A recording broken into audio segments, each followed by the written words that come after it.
Good morning class fourth students. आज हम व्याकरण के पाठ 2 हिंदी व्याकरण के पाठ 2 का रिवीजन करेंगे, जिसका नाम है वर्ण विचार।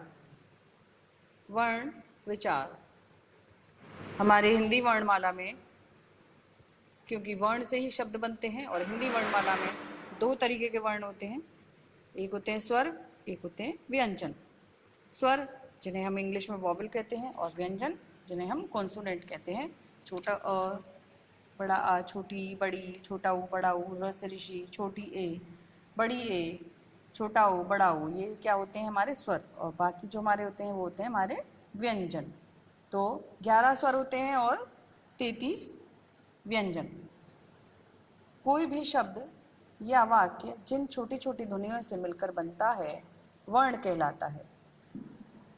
वर्ण के टुकड़े नहीं किए जा सकते हैं, क्योंकि वर्ण क्या है, सबसे छोटी ध्वनि है। वर्णों का समूह जब निश्चित क्रम में होता है तो वर्णमाला कहलाती है। हम निश्चित क्रम में पढ़ते हैं ना, क से कबूतर, ख से खरगोश, ऐसे। वर्ण 2 प्रकार के होते हैं, स्वर और व्यंजन। किसी अन्य वर्ण की सहायता के बिना बोले जाने वाले वर्ण स्वर वर्ण कहलाते हैं। स्वरों की संख्या 11 होती है, मूल व्यंजनों की संख्या 33 होती है।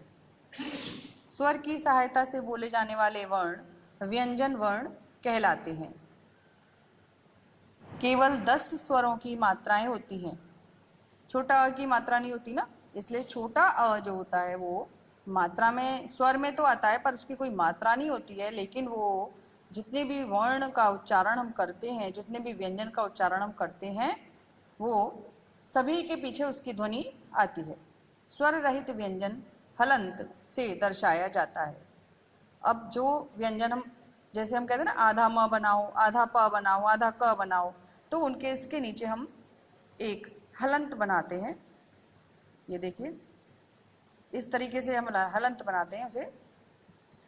संयुक्त व्यंजनों की संख्या 4 है, जिसमें छ क्षत्रिय, ज्ञा ज्ञानी, श्र श्रमिक और ये हमारे संयुक्त व्यंजन कहलाते हैं। व्यंजन के साथ र के विभिन्न स्वरूपों का भी प्रयोग किया जाता है। किसी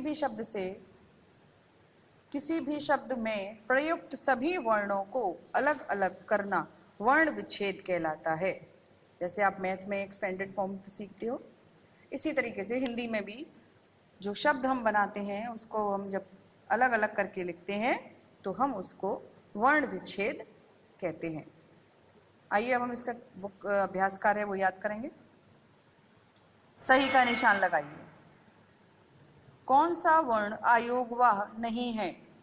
ओ, क्योंकि छोटी अंग और अ दोनों आयोगवाह होते हैं, ओ नहीं होता। ये एक मात्रा है जिसको हम जब कोई शब्द इंग्लिश का, अंग्रेजी का कोई शब्द हिंदी में लिखते हैं तब हम इसका प्रयोग करते हैं। जैसे हमने लिखा डॉक्टर, बॉल, डॉल, तब हम इस वाली मात्रा का प्रयोग करते हैं और इसमें बिंदी नहीं लगती है।